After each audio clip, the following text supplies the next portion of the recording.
Yeah, at the launch of the game, there was some concerns about the popularity of Doom. And that's really just kind of got sparked from, I hate to show him on my channel, man, because he's such a freaking troll and just negative person, but it got 2 million views on the tweet, so I gotta talk about it at least, you know. That's from Grums, but he posted this thing saying the weekend numbers of Doom: The Dark Ages not looking good. Space Marine 2 hit over 200K at its peak. Showcasing right here, Doom: The Dark Ages peaked at right around 31,000 people playing on Steam alone. Before you jump in and say, so Game Pass, blah, blah, blah, blah, multi-platform, blah, blah, and all that kind of stuff, it's one of those things where it's legitimate, I'd say, in capacity, right? Especially with the given knowledge that we have out there, what we can use when it comes to really judging how well a game is performing and things like that. Grums be a man with some takes. That's also extremely true. But yeah, you can see right here, like the population as of recently for Doom: The Dark Ages has definitely dropped off a bit. I mean, like, it is a single player game, so that makes sense. Like, you would see this kind of drop off happening, right? But still, that was its peak population. It was 31,000. And the reason why it became a news story is really just because when people saw that comparison to, say, Doom Eternal, very different story when it came to that game's release, where that one all-time peak population count was at 104,000 people playing.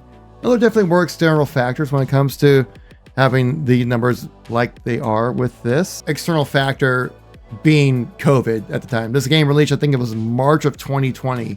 And we're talking like right as a hit, everyone's staying home, no one's going out and doing anything.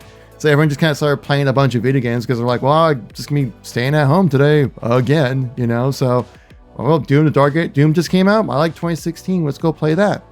And it saw a huge boom and success. I remember like seeing like the memes of like Eternal and also Animal Crossing as well. Like the memes between those two, like kind of jumping along together, having a fun time. Like, look, we're at least helping people through this tough time through COVID and stuff like that. So that was kind of cool, right? So I mean, people see like these numbers, like, and like what were Doom: The Dark Ages has what? This is like it's like a 30% of the previous population. People go like, oh my god, the game done fall off. Oh my gosh, you know what's going on? Well, a big thing is definitely that, you know, what's happened since Eternal and Doom: The Dark Ages. The big obvious change was that Microsoft purchased Bethesda and ZeniMax.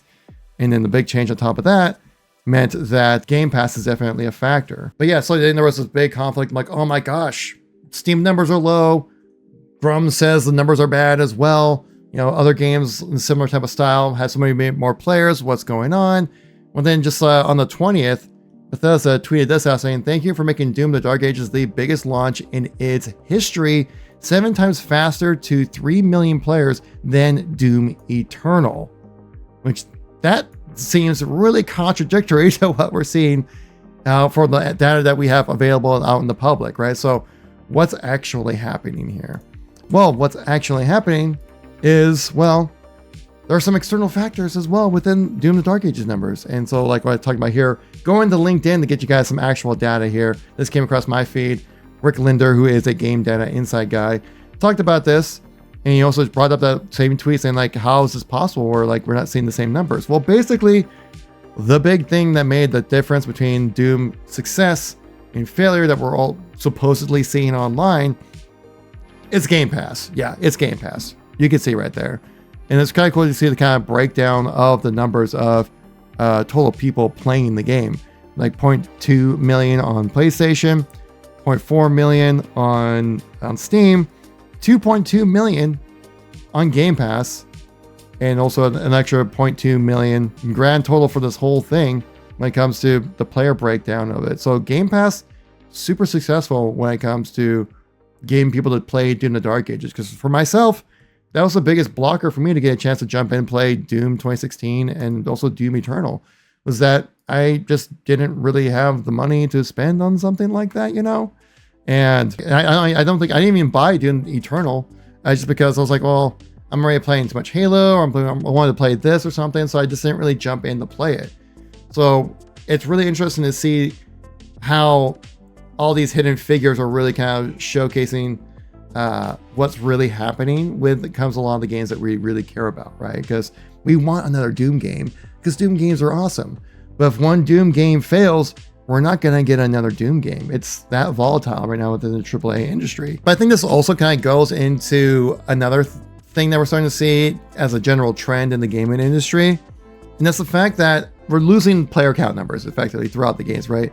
I'm sure you all remember like the Halo 3 player count number, right? Everyone recognizes this image, right? Every Halo player knows of this terrible looking screenshot back in 2000, not even screenshot, phone picture from 2007 showcasing over 1 million people playing the game.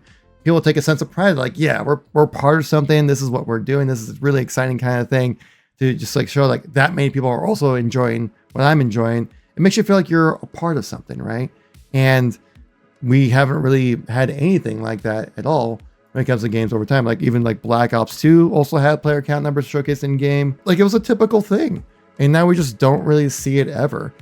And I think it's really just so then you can control the narratives for these kind of things. So when like Bethesda can post out saying, you know, thank you for 3 million players, you kind of just hear like a big number and you go, okay, well, I guess that's, you know, what's happening with the game, you know? But yeah, big thing is like, why do people care so much about these peak player numbers? And why do people care about the current player count rather than like grand total of people playing, like the 3 million number that we saw from Bethesda about like Doom, The Dark Ages, and other games out there, right?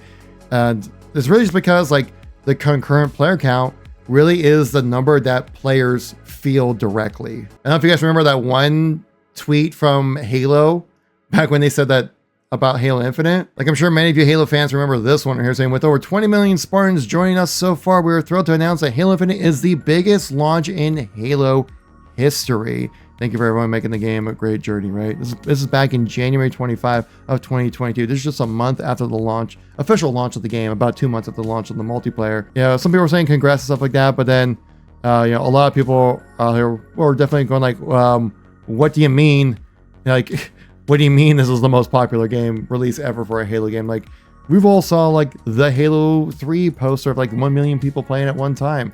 Like, how come, you know, we're just supposed to just kind of take your word for that? And yeah, kind of, you know, might line up more with helping to control narratives of like game popularity. And so then, you know, when a development studio wants to boast how many numbers they had for how many people played their games, that they can say like, oh yeah, we hit 3 million players within the first month. How crazy is that?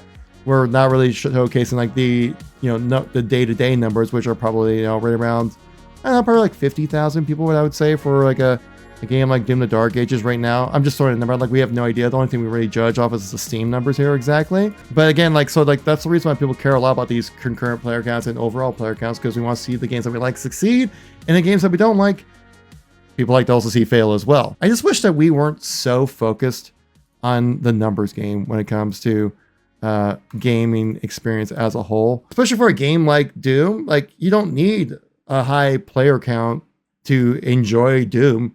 You can wait for the game to go on sale, then play it 5 years from now, and it's still going to be Doom, The Dark Ages. You know, it's not gonna, you don't need to jump in and play it right now. It's definitely fun to do it right now, because that's where like the majority of people will jump in. That's where the community discourse will be, right? Is at the launch of the game. I jumped in a little bit. It's a lot of fun. I'm definitely hoping to finish this game. I just have a lot of games on my current list right now that I need to jump in and play. But like, if for games like multiplayer games, say like for Halo, for Call of Duty, and Fortnite, and all these other kind of games, like, yeah, concurrent player count does make a big difference, because it'll directly affect how you can play the game. That's why so many people right now are playing Star Wars Battlefront 2, because, you know, you're able to play modes and things that you weren't really able to play previously, because of people who are actually back in playing the game. This obsession over player counts, I think, it's warranted, but I don't think it's as important as people need to make it out to be. Call that my hot take, if you will. But I don't really see why we need to focus so much on player counts when it comes to these games. Let the executives worry about that. Let the studios worry about that. I'll just play what I want to play, and I'll let my game time and money do the talking, basically, you know?